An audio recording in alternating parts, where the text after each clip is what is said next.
it's just one of those things. Sometimes you got a dream, and sometimes your dreams seem like they're so out of reach that all you want to do is say, I don't think so. Don't do it. Follow your dream.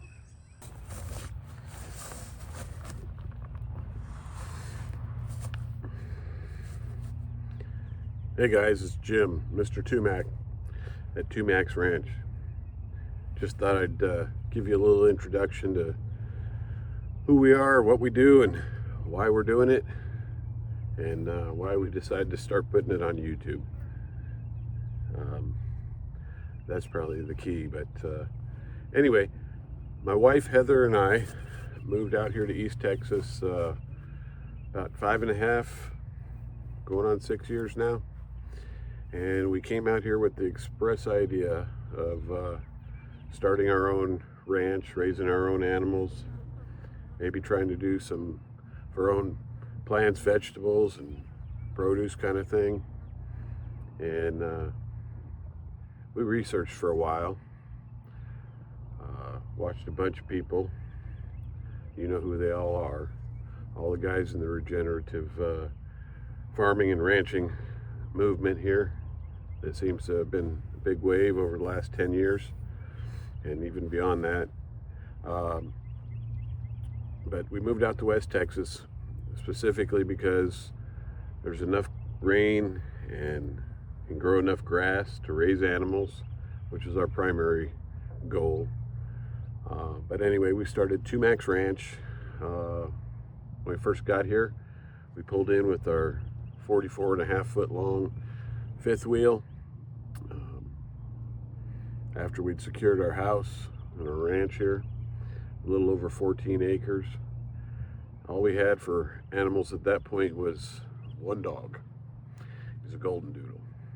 Now, me and Heather have lived and ran a little small farm.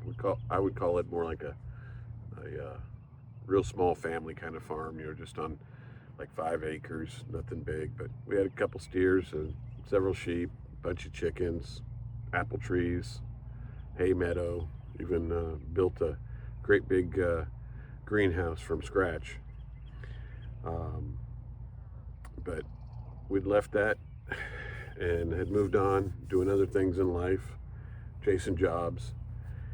And when COVID and all that kind of stuff started to happen, we just weren't real happy with where we were at and how things were, and decided we wanted to make sure that we and our family would be able to take care of ourselves and provide for ourselves should that ever arise, and also reach back into nature and kind of reconnect with it. We loved having our little farm. We thought it would be great. When we first moved here, we weren't sure how much we wanted to do. Our first venture into any kind of livestock was meat bird chickens. And we started off small and built a couple small chicken tractors and had a lot of success. And then a big windstorm came through one day while we were out eating lunch and picked up both of our chicken tractors, turned them upside down. We had chickens all over the front pasture. So we jumped out and fixed that, saved what we could, got them all back together, decided, oh boy, what are we going to do? So we problem solved that, fixed that problem.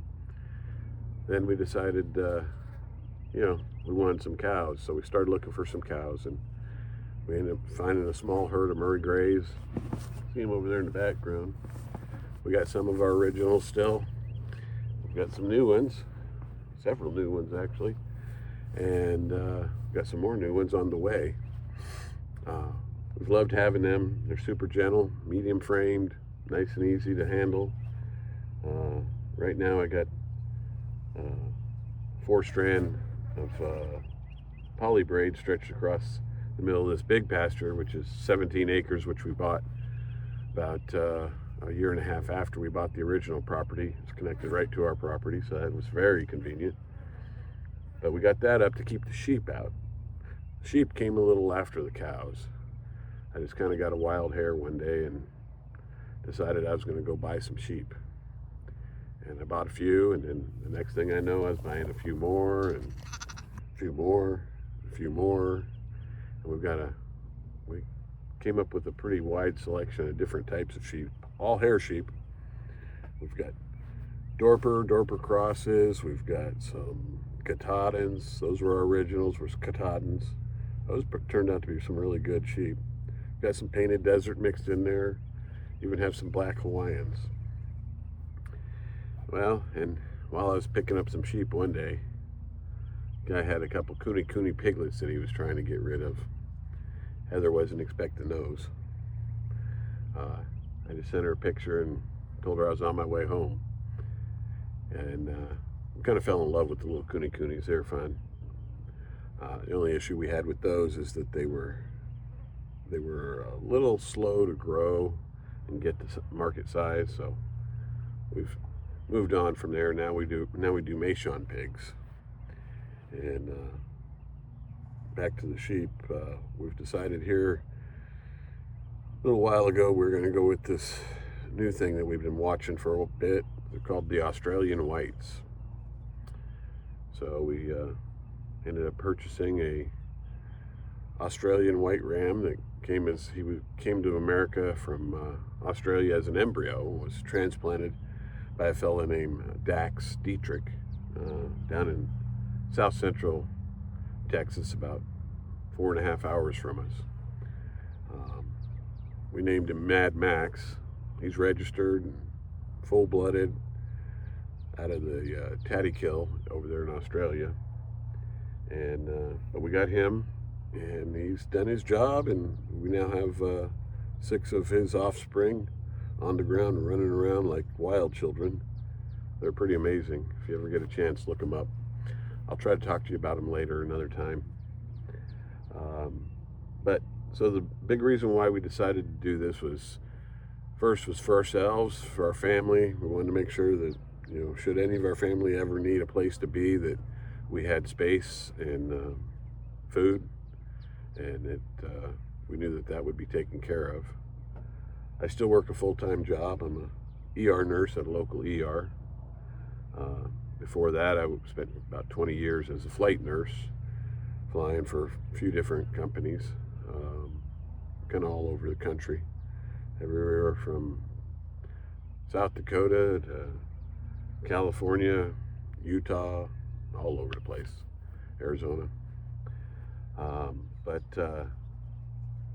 We decided we wanted to do this because we wanted to know where our food came from and what exactly was in it. We wanted to make sure that the animals that we were consuming and were nurturing us were nurtured and loved and got to live a really good life and got to live the way that God intended them to live. Cows deserve to be outside grazing on green grass and eating hay, and the same with the sheep. We wanted to know that our chickens got to live the very best life they could for as long as they were there. So we raise those out on pasture as well. We are a no-spray ranch, meaning we do not spray at all. We don't spray any herbicides or pesticides or anything else. We try to use rotational grazing the very best that we can with both the sheep and the cattle. And the chickens, they get rotated around. We try to rotate the pigs around. They're a little harder to rotate. Hard to put them truly out roaming on pasture just because pigs just don't do well there. We also raise egg chickens. I'll show you those another time as well. Got some meat birds up in the brooder getting ready to come out onto the pasture. I'll introduce you to those on another day. So we got Murray Grey cattle. We got going towards the Australian white sheep, and we actually have some embryos on cold storage that we plan on putting in some of our other ewes here and letting them carry them so that we can push ourselves a little faster towards 100% purebred or full blood, whichever way you want to say it, Australian whites. Our pigs are are Meishans, which is kind of a special breed. They're super tasty, easy going, kind of the best of both worlds. Not really a commodity pig. We weren't real interested in those, but they grow a little faster than the kunekunes do. Takes us a year to get those to market size. But so the reasons why we decided to do this, I already mentioned that we wanted to know where our food came from, make sure that the animals that we cared for lived their lives, the best we can make it for them. And I think we do a pretty good job. They all seem pretty content, I think. They grumble when the grass gets too short, all of them. So that's what we do, is we rotationally graze. We're no spray. We're always trying to rebuild the soil, make the grass better. It's good for us, good for the animals, good for everything. One of the benefits about raising our own is we know exactly what's in them and what's not in them. We do vaccinate, but only minimally, just enough to keep from having tragedies. We don't use routine antibiotics. We don't use growth hormones. We don't do any of that kind of stuff. Just grass and minerals. Hay during the winter, and during the winter or the hard times, we will supplement the sheep and the cattle with alfalfa pellets. It's grass, so we're truly grass-fed, grass-finished. Big difference there. If you're ever wondering, one of these days I'll talk about the difference between grass-fed and what that means and what grass-finished means, and at least from my point of view, what it means. Sometimes different agencies have different ways of defining that, but I'll tell you what I think it means. Anyway, we started with the chickens, and then we decided we wanted to go to the farmer's market because we had a lot of extra chicken. We were surprised at how many chickens we had when it came time to process them, which we process our own chickens. The beef, lamb, and pork, those we run through a Texas Department of Agriculture inspected facility or a USDA inspected facility, pretty much all the same standards. But that allows us to sell our meat direct to customers, which is what we do. But we started at the farmer's market. I think this is our 4th year at the farmer's market. Just started here last week, was the first week of our local market. The farmer's market was pretty interesting. We really liked that, but then we found that at the end of the market season in the fall, we just didn't have customers coming to us, and so we were thinking, what can we do? We had there's an old straight 8 dairy barn. Straight 8 just means that there's 8 slots for 8 cows to be milked at a time. So there's a straight 8 dairy barn, and it was in a lot of disrepair. First, we weren't sure what we were going to do with it, but we knew we wanted to save it because it was kind of really neat looking structure, and a lot of people have seen that structure there their whole lives, or as long as they've been living around here, and we didn't want to tear it down and start new, so I decided I was going to go in and clean it up, and thought maybe I'd use it for a workshop or something like that. And the more we got into it, the more we thought, why don't we just turn this into a little farm store? And that way, during the winter, we'll have a place to sell all of our stuff. Maybe we can get some of the vendors from the farmer's market that probably have the same issue during the winter time. If they want to try to sell some of their products during the winter, we'll have a place for them. So that's what we did. Rebuilt it.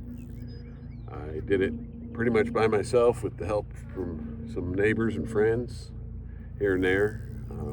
Just mostly when I had to do something that was too big for myself, and had a fella come in and put in new drywall, put in new windows. We did all the stuff to make it a fairly livable structure.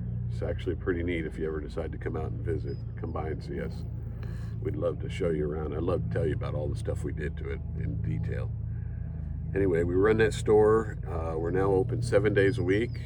We just did some even more updates to it to make more room for more products.